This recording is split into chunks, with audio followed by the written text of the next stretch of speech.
capaz que encontraba más rápido. ¿Cómo anda? Bien, muy bien. Bueno, primero, buen día y muchas gracias por recibirnos. Este fue el barrio de mi infancia, ¿no? Ay, mire, peor todavía. En este barrio nací, porque era común antes que la partera en el domicilio. Qué pie que le di. Asistiera. Apenas una cuadra de aquí vivía, entonces encontré rápidamente. Bueno, encontró. Bueno, estamos con la presencia y visita a Florida del senador Mario Vergara, quien encabeza nuestra lista en lo nacional, la lista 95.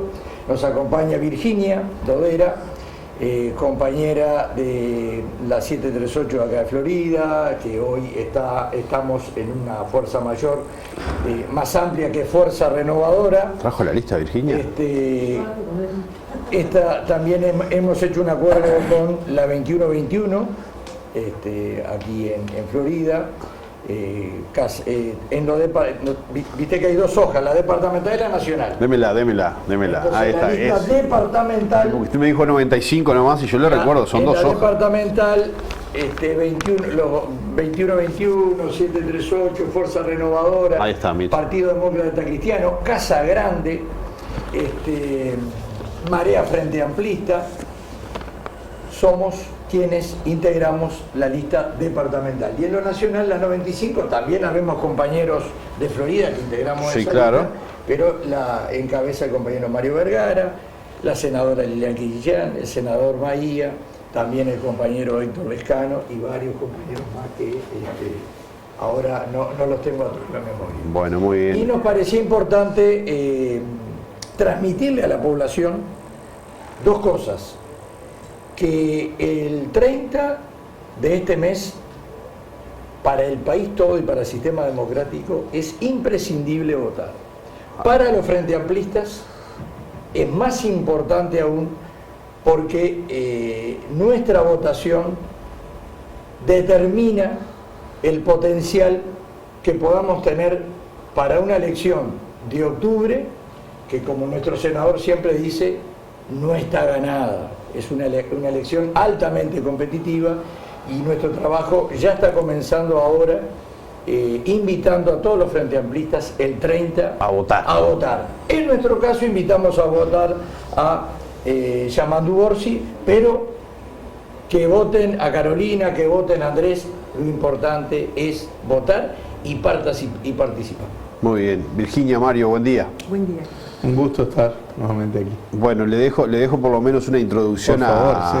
No, pero en realidad a Virginia. La figura importante es Mario, que nos está acompañando hoy, que lo que nosotros hacemos es apoyarlo de acuerdo a querer respaldar la función que este espacio ha cumplido, porque tenemos que reconocer que el equipo económico seguido por liderado por Astori y donde el compañero también fue parte de ese equipo, fue fundamental en los gobiernos del Frente Amplio. Por lo tanto, es por eso que nosotros seguimos respaldando esos equipos y sabemos que hay gente muy preparada, como es el compañero, que en ese sentido es que va nuestros apoyos e invitamos a votar en la lista 95 a nivel nacional y la 2025 en Florida. Pero como digo, lo importante es que hable Mario, que es el que... Qué expectativa. ¿Qué con todo? Vos viste todo lo que fue esto, qué ¿no? presión. Mario, buen día. Buen día, un gusto estar nuevamente por acá. Ya estuvimos varias veces el año pasado, estuvimos también un par de veces en el correr de este año. Y bueno, siempre para el diálogo con la gente, con los medios, escuchando en primer lugar las principales problemáticas que preocupan y angustian a la sociedad uruguaya, y también en esta etapa ya electoral en clave de propuestas, ¿no? En base al programa del Frente Amplio, a las bases programáticas que aprobó el Frente Amplio. Y bueno, como decía también Daniel, pensando en que la interna del 30 de junio es una elección muy importante para el Frente Amplio. El Frente históricamente no le dio a la interna la importancia, porque no lograba entender que todo el ciclo electoral es uno solo. Y no es lo mismo afrontar la elección nacional si nosotros tenemos una base de 250.000 votos en la interna, como tuvimos la última vez, o 350 o 400.000 votos. Entonces, esta vez creo que el Frente se ha tomado con otra tesitura la necesidad de que los Frente Amplistas participemos y votemos en la interna. Nosotros como sereñistas, ¿sí?, tenemos posicionamientos claros con respecto en general a los temas, desde nuestra perspectiva sereñista, astorista, ¿verdad?, que es bastante conocida en general por la población, y respaldamos la precandidatura de Yamandú Orsi, en el entendido de que en toda esta etapa en el Frente Amplio, en los últimos años, ya sean los procesos internos del Frente, la elaboración programática, la tarea parlamentaria, la definición de algunos temas muy importantes como los plebiscitos, bueno, nosotros nos sentimos transitando más cercanos a los sectores que respaldan la precandidatura de Yamandú que a aquellos que respaldan la precandidatura de Carolina o de Andrés. Por lo tanto, hoy estamos posicionados en impulsar una gran votación de la lista 95 a nivel nacional, siendo entonces una contribución a que Yamandú pueda convertirse en nuestro candidato a la presidencia, sobre la base de que tenemos excelentes compañeros para la competencia, Yamandú, Carolina, ¿verdad? Y bueno, marcando también la necesidad del espacio sereñista, astorista, que siempre va a ser una contribución para el objetivo central, que es que el Frente Amplio vuelva a ganar la elección nacional y vuelva a gobernar. ¿Necesita más sereñismo el Frente Amplio? Ha perdido, porque hay algunas críticas en ese sentido que hablan de un radicalismo de la fuerza política. Yo creo que con respecto estrictamente al sereñismo, creo que hay toda una etapa, sobre todo desde que nosotros volvimos a instalar la necesidad del sereñismo como grifa y como una estructura de valores y de perspectivas políticas, ¿no?, de ética, de coraje político, de visión estratégica, de búsqueda de diálogos, de buscar políticas de Estado. Creo que en los últimos tiempos más bien ha habido una recuperación del sereñismo. Yo creo que hubo un tiempo en sí que un poco la visión sereñista se había enfriado dentro del Frente. Creo que de un tiempo a esta parte más bien se ha revitalizado, lo cual no quiere decir que antes lo contrario al sereñismo sea la radicalización del Frente. Ajá. Esa es más bien una caricatura que tiene claramente una intencionalidad electoral, de mostrar a un frente. Como todo el mundo sabe que la elección está reñida y se define un poco en el centro político, la caricatura que se trata de instalar desde el oficialismo es que el Frente está totalmente radicalizado, que no hay lugar para los moderados, dicen. Bueno, eso es claramente una expresión con intenciones electorales, porque el Frente gobernó 15 años, creo que nadie puede plantear, ¿se estará más de acuerdo o no con lo que se hizo? Algunas cosas se hicieron bien, otras no. Todo eso puede ser pasible de discutirse, pero plantear que fueron gobiernos radicales que destruyeron reglas de juego en el país, la verdad que no lo cree nadie, ¿no? Bien, ¿cómo están viendo esta cadena de hechos? Yo ya no quiero ni calificar porque para mí vamos a dejarlo como cadena de hechos. Ustedes verán el tema de las calificaciones, porque hay quienes hablan de operaciones, hay quienes hablan de filtraciones, pero sorprende un poco que todos los no nos dan descanso, toda la semana no nos dan descanso. A mí me parece bien hablar de las filtraciones, pero no confundamos. A ver. Lo importante es lo que está pasando, no desde dónde se filtró. O sea, la filtración en su momento habrá que analizar si correspondía, ¿no? O de los medios. Pero el problema es, por ejemplo, ahora que el presidente sabía y avaló que se usara el aparato del Estado para armar una operación para matar al HDP del presidente del PCNT, ¿verdad? Eso es lo grave. El problema no es que se filtre eso, porque además la Fiscalía y la Justicia, eso sí lo tienen que incorporar, y lo grave era que eso estaba en un teléfono, en chats de un teléfono de Astesiano, que estaba en Interpol, y que ahí estaba y nadie lo tocaba. Además de que después del proceso en donde la fiscal Fossati, la ex fiscal Fossati, decidió ignorar los chats entre Astesiano y el presidente, ¿verdad? Todos sabemos que Fossati ahora es candidata en el Partido Nacional. La actual fiscal tuvo que pedirle a Asuntos Internos de la Policía que fuera a Interpol y sacara este celular. Eso también es grave, que se estuviera aguantando, encajonando información importante. Y estos no son chats privados en el sentido de que, no sé, es un intercambio entre vos y yo sobre el fútbol o sobre cómo te fue en el baile. No. Acá es la utilización del aparato del Estado para el espionaje. Como hubo espionaje para Vergara y Carrera, como hubo espionaje para los chiquilines del Liceo 41 de Montevideo, como hubo espionaje, ya ahora confirmado, para el caso de Marcelo Abdala, como hubo espionaje para la esposa del presidente. Es la utilización del aparato del Estado, de los servicios del Estado, para fines espurios. En algunos casos, fines, yo diría, inmorales. Por lo tanto, eso ya deja de ser una cuestión de la órbita de la conversación privada y se transforma en una cuestión de la órbita institucional. Y el presidente no explica, no da respuesta. No sabemos si el presidente piensa que está bien o que esté mal utilizar los recursos del Estado con estos fines espurios. No lo sabemos, porque solo busca justificaciones o quiere poner el foco en la filtración.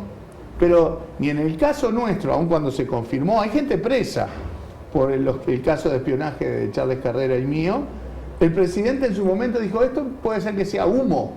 Ahora, cuando se quedó claro que no era humo, ¿verdad? Y que se confirmó y hay gente presa, nunca lo escuchamos más hablar.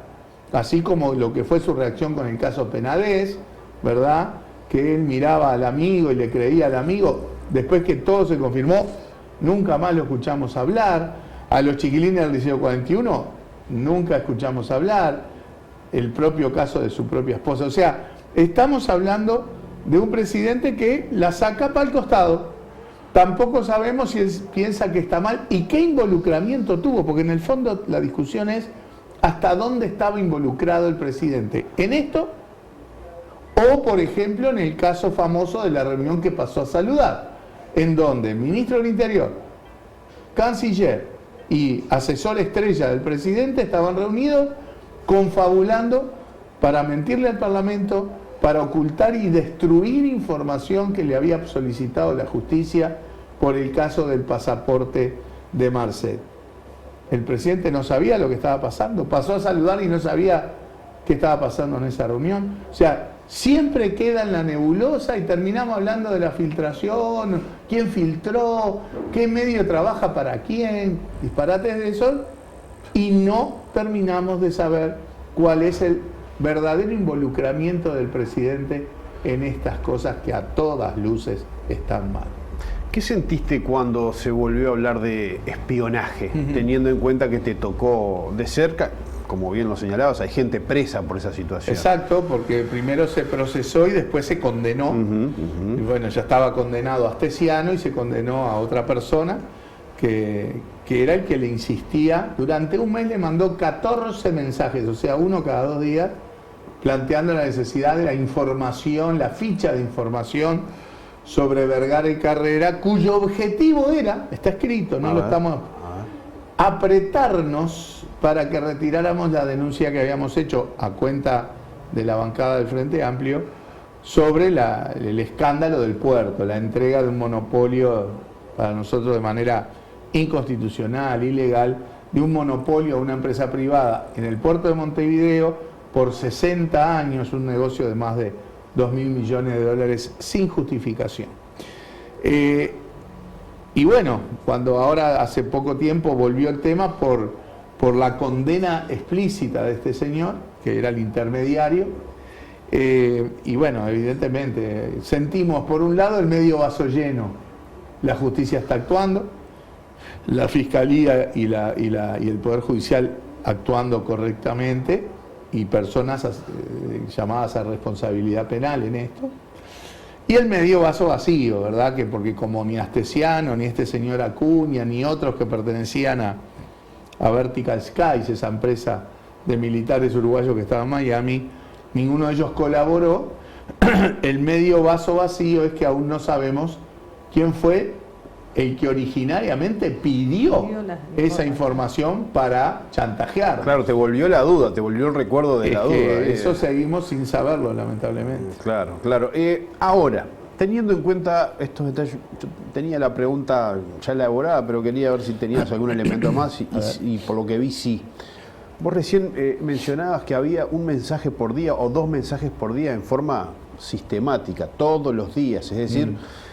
Uno piensa ahí que hay una suerte de planificación. Si yo todos los días tengo que llamar a alguien... Había mensajes de este señor Acuña Astesiano, claro, reclamándole, ¿y pudiste hacer algo con esto? ¿Y para cuándo vas a tener ahí está. esto? Y solo... Acordate que hay una moneda. O sea, todo por plata, ¿no? Ahí está. Astesiano tenía una asociación para delinquir en la torre ejecutiva, en el 4º piso, y todo lo que hacía, pasaportes truchos para los rusos, espionajes varios, tráfico de influencias en licitaciones, favores a jerarcas, todo por plata, ¿verdad? Esa es la definición de corrupción, ¿verdad? Bien. Esos elementos, el espionaje a ti y a Carreras, lo que surgió, lo del Liceo 41, lo que surgió ahora con la figura de Abdala, ¿tienen algún elemento, alguna teoría, algo que pueda sustentar, que los pueda llevar a decir acá hay una cuestión sistemática de espiar constantemente? ¿O creen que son hechos puntuales? A ver. Yo diría que son 2 cosas. Son cosas muy variadas. ¿Sí? Y además es muy variado. Lo único que tiene en común es que es todo corrupción por dinero. O sea, el presidente tiene una responsabilidad política clara. Colocó al señor Astesiano en un lugar de poder, con acceso a toda la información del Estado, a pesar de las advertencias que recibió de sus propios correligionarios, que le avisaron, no precisaban avisarle porque el presidente lo conocía hace años, ¿no? Pero que le advirtieron. Entonces ahí hay una cuestión que hila estas cosas, que es que ahí estaba una persona colocada por el presidente de la República que armaba cosas vinculadas incluso a la cúpula policial. La cúpula de la Policía Nacional voló casi toda por los vínculos con Astesiano. Incluso también estuvo el tema de la utilización de algunos recursos policiales para tratar de tapar y de amedrentar testigos y víctimas del caso Penades en las propias narices del ministro. En fin, todas cosas por plata. O sea que un hilo es corrupción. Ajá. Hacemos lo que haya que hacer por plata, utilizando el aparato del Estado. ¿Y la vinculación presidente-Astesiano ahí? Y bueno, ahora aparece el primer chat que muestra que Astesiano le reportó al presidente esa maniobra para matar a Abdala, y el presidente le dijo, perfecto. O sea que el presidente podía haber dicho, no, Fibra, no podemos utilizar el aparato del Estado para armar una operación para matar al presidente del PCNT. No hizo eso, puso perfecto. Y ese es el segundo hilo de todas estas cosas, que es el desprecio por la institucionalidad, el no entender que todas estas cosas erosionan la institucionalidad del Estado y la institucionalidad democrática. Déjenme poner el ejemplo del espionaje a Charles y a mí, que somos senadores de la oposición. El objetivo de ese chantaje era que nosotros no cumpliéramos nuestro rol institucional como legisladores de la oposición, haciendo las denuncias que entendíamos convenientes. O sea, es un ataque al funcionamiento democrático de las instituciones. O sea, hay un desprecio por el funcionamiento de la institucionalidad.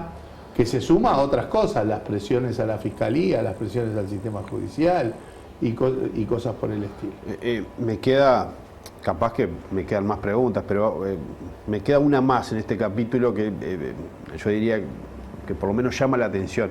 El por qué, además de los casos anteriores, ahora Marcelo Abdala. ¿Por qué Abdala? Bueno, porque ¿qué aguja les puede mover a Abdala? Evidentemente lo ven como un enemigo y explícitamente estaba dicho ahí que había que aprovechar esa circunstancia errada, sin duda, de Marcelo de haber chocado en estado de ebriedad, que eso no lo justifica de ninguna manera, no lo puede justificar de ninguna manera, pero el tema era aprovechemos el error que cometió, ¿verdad? Por el cual además paga sus culpas por las cuestiones administrativas correspondientes. Claro. Aprovechemos el error que cometió para terminar de masacrarlo. Ese es el mensaje. Va más allá de Abdala, va por el PIT-CNT, que para ahí lo que se procuraba armar, claro, es la disputa. Claro, pero ¿me entiende por dónde va la pregunta? Digo, ¿hasta dónde? O sea, más allá del PIT-CNT. Y se ve que el odio al movimiento sindical es tan importante, tan grande, que eran capaces claro, de querer armar una historia vinculando al presidente del PIT-CNT con una boca de droga para terminar de masacrar su imagen públicamente. Está mal esta gente. Está mal esta gente. Está mal esta gente. Sí. No se puede usar el aparato del Estado con ese objetivo inmoral y espurio. Vamos aquí. La charla no terminó, fue un cortecito nomás, pero la charla siguió aquí. Fue importante el corte porque vino cafecito. No, el corte, sí. mire la mesa. A reivindicar. ¿Cómo quedó la mesa? Y hasta vino de motu propia. Sí, por supuesto. Por supuesto. Bueno, muy bien. Yo había dejado planteada la pregunta de por qué debe volver el Frente Amplio con una lista de prioridades, dije yo, que seguramente debe estar. Recorrer temas, sin duda, hay millones. Algunos temas son los principales para la gente, porque es lo que te transmite. Pero si hubiera que definir en una frase, es porque el Frente gobierna para las grandes mayorías nacionales y no solo para los mayahor. Pero en todo caso, nosotros entendemos que el Frente, después de la derrota electoral, hizo su proceso de autocrítica y reaccionamos a esa autocrítica. Nos dijimos que nos habíamos alejado un poco de la gente, que habíamos debilitado puentes de diálogo con la sociedad uruguaya y reaccionamos. Hicimos el Frente Amplio Te Escucha, que fue una recorrida 2 veces enteras a cientos de lugares en todo el país. Hubo más de 1.700 reuniones con quienes pensaban como nosotros y con quienes no pensaban como nosotros. Después la propia elaboración programática se hizo también recorriendo todo el territorio nacional. Y creo que el Frente, el trabajo desde la oposición y marcando, por un lado, las discrepancias en materia de las políticas y de todas las promesas incumplidas por este gobierno, efectos de algunas de estas políticas que son negativos para la sociedad, y también en la denuncia de toda esta cadena de escándalos que insinuábamos hace un rato, ¿no? La entrega del puerto, el mandar el pasaporte al narco a Dubái sin justificación, todo el caso Astesiano con todas las perlas que hablamos, el caso de la ministra de Vivienda dando viviendas según el color político partidario de la gente, el ministro de Turismo queriendo contratar publicidad en un año donde no se podía hacer turismo, todo lo que se intentó tapar del caso Penades, el tema de Salto Grande, el acomodo grosero de una lista del Partido Nacional en Salto Grande, que a mí me resulta entretenido decir que claro, la gente después dijo, no podés estar en los dos lados, no podés ser edil y además que te metan en Salto Grande, así que tenés que elegir. La inmensa mayoría eligió quedarse en Salto Grande, ¿no? Y más cosas, ¿no? Ahora que saltan también estos temas del caso de el involucramiento del presidente o no en casos tan delicados como este de Abdala o como el de la destrucción de información por parte de 2 ministros y su asesor estrella, ¿no? El Frente cumplió un rol en todo eso. Pero creo que hay que mirar para adelante también. Hay que mirar para adelante en cuanto a que hay 3 o 4 temas sustanciales que el Frente tiene que abordar rápidamente, que no tienen soluciones mágicas, que no se van a resolver en 2 días, que hay que buscar lo que Sereni decía, eran políticas de Estado, o sea, diálogo y orientaciones que atraviesen las administraciones de gobierno. Sí, hay que ir a un pacto en seguridad, por ejemplo. Hay que ir a un acuerdo en temas de seguridad. El recreo no se terminó. Ni por asomo. Seguridad, educación, crecimiento y fractura social. A ver. En seguridad, nosotros sentimos que, en algo voy a estar de acuerdo con el presidente, que recién lo dijo el otro día, que es que el tema de seguridad no debería utilizarse como botín electoral, cosa que el periodista le dijo, usted los usó, y sí, los usó. Sí. En la campaña anterior el tema de seguridad era botín electoral, era un tratamiento frívolo del tema, el principal, todo lo que, exacto, tema. todo lo que sucedía terminaba en la caricatura de Renunciá Bonomi. Bueno, nosotros no debemos hacer eso. La solución mágica de ellos es, esto se resuelve en un periquete, como decía mi abuela, subimos pena, endurecemos la represión, pegamos 2 gritos en la policía y todo el mundo para adentro. Hicieron ese disparate y no resolvió nada. Hoy lo que tenemos son cárceles aún más hacinadas, que son cualquier cosa menos un centro de rehabilitación. Bueno, la policía no está más fuerte que antes. Hablábamos hoy de que toda la cúpula policial la tuvieron que volar por actos irregulares o de corrupción. 14 de 19 jefes de policía departamentales tuvieron que irse por irregularidades o hechos de corrupción. Esa no era el mando policial que iba a resolver los temas. Pero además porque se soslayan dimensiones fundamentales de una política de seguridad. La represión es importante, sí, pero no es lo único. Prevención del delito, inteligencia policial, cosa que se debilitó en este gobierno. Rehabilitación, las cárceles como ámbito de rehabilitación, no como depósito de delincuentes.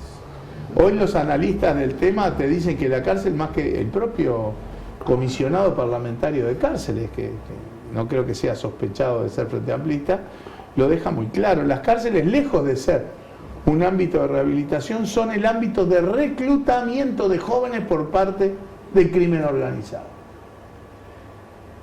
El debilitamiento que hubo en el combate al lavado de activos. Hay algunas, perdón que te corte, hay algunas cárceles modelos, como la de Florida. Entiendo que solo un tercio de las cárceles, según el informe del comisionado parlamentario, un tercio de las cárceles tiene capacidades de rehabilitación. Y hay un 40% de las cárceles, que son las más grandes además, que prácticamente la capacidad de rehabilitación es nula. Le apuntaba por la de Florida, porque en general, aquí en Florida, tristemente, doy este dato tristemente porque claro, lo conozco, acá se hace lugar para trasladar a otros reclusos, que yo a veces discrepo cuando se dice, no, no es VIP porque está en la cárcel como todos. Yo no digo que sea VIP, pero hago el apunte de que tiene privilegios. El privilegio es estar acá. Y ha pasado que jóvenes que están por delitos menores los mandan a cárceles que están en peores condiciones. Para hacer lugar al privilegio. Sí, Astesiano, Penadez, pongámosle esos nombre y jóvenes apellido. podrían estar acá. Sí, pero por supuesto, esos jóvenes, más que estar acá, podrían estar rehabilitados. Claro. Ese es el aspecto fundamental. Sí, Astesiano, Penadez, y otra larga lista de nombres, ¿no? Decíamos que la otra pata importante es la del lavado de activos, que es la forma en la que los narcos blanquean sus ganancias. Yo no había escuchado. Se ha debilitado este tema. Los controles, la institucionalidad. Hay que ponerlo en la agenda. El otro día, un actor del Frente Amplio me lo decía, dedicado al rubro inmobiliario, una pata que yo no había pensado, pero capaz que vos la tenés más clara y nos las explicás, que esa forma, ese tope de los $100.000 también afecta al mercado inmobiliario. Claro. Por la cuestión de que, bueno, yo pongo $100.000, te compro esta casa. Esos 100.000 que eran en épocas de la luz, como el dólar se vino abajo, hoy soy 150.000. O sea, primero hay que preguntarse para quién legislaron, ¿no? ¿Quién puede hacer una transacción en efectivo Yo digo en billetes de 20, ¿quién tiene abajo del colchón $150.000 en billetes de 20? ¿No? ¿Para quién legislaron? ¿No? Y eso perjudica y dificulta los controles en materia de lavado, sin duda. Sí, sí. Eso que apuntaba Mario es muy importante, pero yo creo que el gran tema del narcotráfico es el dinero que genera. Claro. Entonces, que entra esa otra pata ahí. En el gobierno del Frente Amplio, que a veces muchos cuestionaban de por qué hay tantas restricciones para hacer un negocio inmobiliario, la compra de un vehículo, para una transacción económica, una transferencia, pero ¿qué garantizaba? Que vos, después de ninguna, porque hacer una transferencia es un instante. Pero después de determinada cantidad de dinero, que yo ahora no me acuerdo cuál era. Estabas en $5.000. $5.000, vos tenías que declarar de dónde venía ese dinero. Sí, claro. Y ese límite se perdió. Entonces, el golpe más importante, o uno de los más importantes al narcotráfico, es pegarle a su dinero. Claro. Seguir la ruta del dinero. Seguir la ruta del dinero. Sí, sí. Porque nosotros no nos da la calculadora para saber los miles de millones por día que generan el mundo narcotráfico. Y siempre llama la atención porque en este país, cuando se investigan y se juzgan determinados delitos, nunca se va por el paralelo de la ruta del dinero que generaron esos delitos. Recién ahora con el caso Aguiar, y más o menos, se está yendo un poco, pero no es lo normal. Claro. Entonces, nosotros sentimos que las políticas de seguridad tienen que tener todas estas dimensiones, tienen que tener su integralidad. Y sí, propusimos en el mes de enero los sereñistas ir a un diálogo nacional por temas de seguridad. Que ahí hubo reacciones un poco de todo tipo, ¿no? Del oficialismo en general desestimaron esa posibilidad porque ellos estaban resolviendo todo. Pero entonces no te pueden venir con el cuento como nuevo a vos. No. En enero. También debo decir que en la interna del frente algún sector no lo veía y otros dijeron sí, está bien, pero ahora en el proceso electoral no tiene sentido. Claro. Veámoslo para después. Yo creo que igual, aunque estemos en proceso electoral, no te digo que nos sentemos a dialogar y a generar el acuerdo ahora, pero ya el hecho de plantear la necesidad de ese acuerdo ya permite tratar el tema de otra manera en la campaña y no como botín electoral. No podemos tener la irresponsabilidad y la insensibilidad de tratar el tema de la inseguridad, del delito, de la violencia, de la penetración del narco como botín electoral cuando es el tema que más angustia a la sociedad uruguaya. Otro tema del que hablaba es el tema del empleo, ¿no? Acá se manejan a nivel macro, bueno, ahora hay más empleo, sí, pero a ver, los 40.000 empleos nuevos del año pasado son todos informales, de horarios cortos, de salarios bajos, sin formalización en la seguridad social. Eso no es festejable, es reflejo de una circunstancia difícil que está pasando el país en esta materia, aunque los números macro no necesariamente lo marquen. Acá lo vemos, ¿no?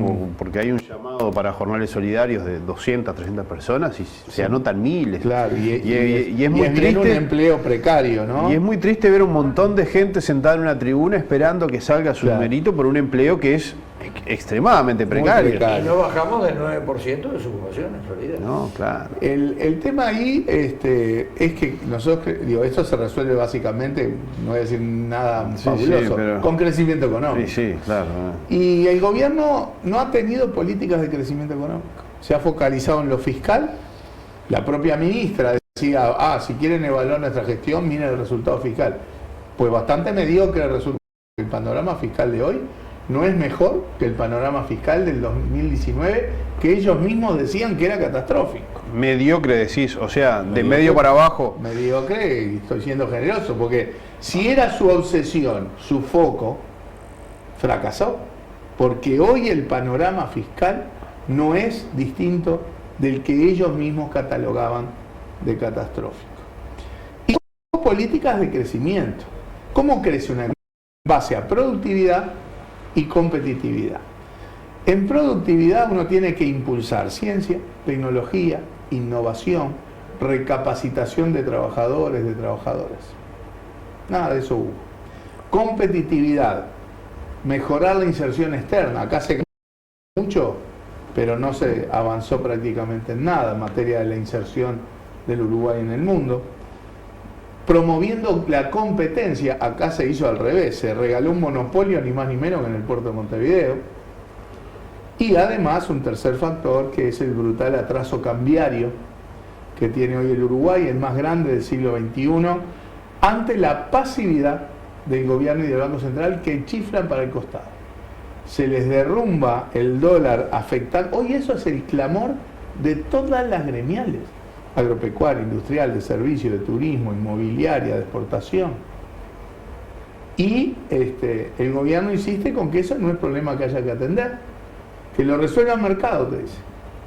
Bueno, el mercado lo está resolviendo bastante mal, porque hoy claro, los propios modelos del Banco Central, en el informe que el Banco Central cuelga en su página web sistemáticamente, te muestran que hay un desalineamiento cambiario de órdenes del 15% con respecto a lo que se llama técnicamente el tipo de cambio basado en fundamentos. O sea, el propio Banco Central te dice, acá hay un desalineamiento grosero, y el Banco Central dice, no es mi problema. Y así estamos, y así estamos. Entonces, no hubo políticas de crecimiento, y de hecho hace más de un año y medio que la economía uruguaya no crece, no crece. El tercer aspecto que mencionaba es el educativo.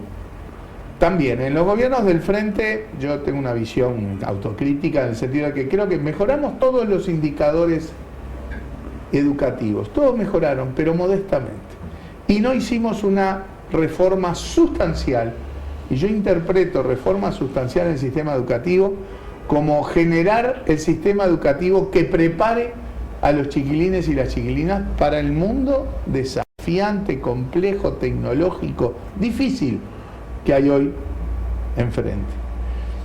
Creo sí que hicimos el germen de eso, que fue el Plan Ceibal, que debo conceder, debo decir, que es de las pocas cosas que uno puede decir, este gobierno continuó de manera razonable. Entonces, tenemos un desafío. Y ellos decían, vamos a hacer una gran reforma educativa. Agarraron aquel documento de EDUI 21, que creo que podía tener cosas bien y otras discutibles, pero cuando vieron, pasaron raya y dijeron, pará, esta reforma hay que poner 1,5 puntos, 2 puntos del producto, de recursos, y nosotros no estamos dispuestos a subir el presupuesto educativo, más bien lo bajaron, con lo cual esa reforma fue a la papelera, y la reforma educativa se transformó, se degradó, diría yo, en transformación educativa, que no sabemos ni siquiera muy bien lo que es, con muy poca discusión en la comunidad educativa, de espaldas a veces a la comunidad educativa, donde terminamos discutiendo a veces si esta materia sí, esta materia no, cuántas horas por semana, si primero, segundo y tercero mejor le llamamos séptimo, octavo y noveno, pero no cambiamos más nada. También ahí tenemos pendientes todos una reforma, yo creo que con base en la lógica, en el chip Plan Ceibal, que prepare a los chicos. Y ahí también hay que dialogar y hacer una política de Estado. Y le agrego un apunte ahí donde capaz que hay docentes que ni lo imaginan, ¿no? Pero yo lo he visto, y les paso el aviso a todos, los chiquilines y la inteligencia artificial están como 2 o 3 pasos adelante en todas las aulas. Están todos los chiquilines con el celular, claro, y el chat GPT. Acá hay un desafío haciendo sus deberes. Y un desafío docente, sin duda. Que no está mal, no, pero hay que ayornarse por ahí. Es la realidad. Y el cuarto punto que yo creo que están las prioridades de la gente es combatir, porque interactúa con estos, la fractura social, la fragmentación social. Y digo que interactúa porque todos sabemos que en los barrios más vulnerables, que no es que hay mundos paralelos hoy en Uruguay, hay mundos que están cada vez más lejos, que divergen. Sí. Y en los barrios más vulnerables es donde el narco tiene más caldo de cultivo, donde el modelo, donde no hay fuentes de empleo razonables, el modelo de éxito es el narco, donde los chiquilines dejan la educación de manera más temprana. O sea, tiene todas las cosas negativas. La penetración del narco destruye el tejido social, perturba obviamente la convivencia. Y bueno, combatir la fragmentación también. El Frente Amplio tuvo políticas sociales, sí, muchas, quizás demasiadas, entre comillas, en cuanto a que había tantas que se pisaban unas con otras en un momento. Y a veces capaz que la contraprestación, el retorno entre persona y prestación, que se criticó en su momento. Se criticó, sí, yo creo que hay contraprestaciones básicas que no está mal que se tengan. A ver, está bien que el Estado ayude a familias que lo necesitan realmente. Tenemos pobreza infantil, 20%. 1 de cada 5 niños y niñas en Uruguay es pobre. Niños pobres, vergüenza. Ojo, para cualquiera. Ese 20% era el 60 y pico en el 2004. O sea, el Frente Amplio con sus políticas en esta materia sacó de la pobreza a 1 millón de compatriotas. Bajamos del 40 a menos del 9. Pero es cierto también que cuando llegamos al núcleo duro de la pobreza, también nos estancamos. Y eso es porque... Perdón. ¿Qué es lo que Exacto. ¿Qué es lo que hemos, creo yo, tenido que ir incorporando como lección? Que no alcanza solo con mejorar el empleo. Hay mucha gente que salió de la pobreza, pero no todos pueden hacerlo. Porque una madre sola con 4 o 5 hijos, no le puede decir anda a laburar. ¿Y qué hacemos con los chiquilines? No va a poder hacer fácilmente tampoco. Claro. En segundo lugar, que no alcanza con políticas de transferencias u otras políticas que el Frente hizo, pero que no estaban bien coordinadas. Acá hay que poner el centro en el territorio, el eje, el foco en el territorio que hay que resolver. Y ahí hay que aterrizar, sí, con políticas de transferencias a las familias que la precisan, pero además con inversión en infraestructura, en vivienda, en calle, en saneamiento, en iluminación. Por algo una de las cosas que hacen los narcos es romper los focos de luz en los barrios embromados. Actividades deportivas, actividades culturales, porque no es solo cambiar el hábitat, es también cambiar las perspectivas de vida, las expectativas. Entonces hay que tener un diseño de políticas sociales mucho más integrado, más racionalizado, que apunte a resolver cada territorio. Una experiencia exitosa en el gobierno del Frente que se llamó el Plan 7 Zonas, que trabajó en esos términos. Pero después había muchas otras políticas que no es que estuviera mal cada política, pero todas no estaban coordinadas, se pisaban unas con otras, no eran eficientes. Entonces la fractura social es otra de las cosas. Hay muchos más temas, ¿verdad? Uno puede decir, faltan medicamentos en la salud, no aparecen las viviendas prometidas, el tema ambiental, hay muchos más temas. Derechos, el tema género, en fin, todas cosas que digo. Pero si tú los temas de corrupción, pero la gente te dice, a mí lo que me angustia, me preocupa es empleo, llegar a fin de mes, seguridad, educación, porque seguimos pensando que la educación es la llave para el desarrollo de los chiquilines, y la fractura social que interactúa con eso. Mario Vergara, Daniel de León. Por eso Virginia. Es que el Frente Amplio tiene que ganar. Muy bien. Gracias a los por estar acá. Un gusto. Bien. Linda charla. Una lástima que el tiempo nos corte esta linda charla. En otra oportunidad hablamos de las políticas sociales en el departamento, cómo se deben articular, que ya lo hizo el Frente y logró cosas muy interesantes. Muy bien. Y usted va a traer una lista para recordarlas. Exactamente. Y va a encontrar la casa para llegar. Claro. Sí, si llegan ahora pueden hablar de todo. En esta casa llego de ojos cerrados. Ya que se levanta tan temprano. Con la lista 95 entonces y la 2025. Ahí está, 95 y 2025. y 2025. Bueno, muy bien, muy amables nuevamente. Gracias.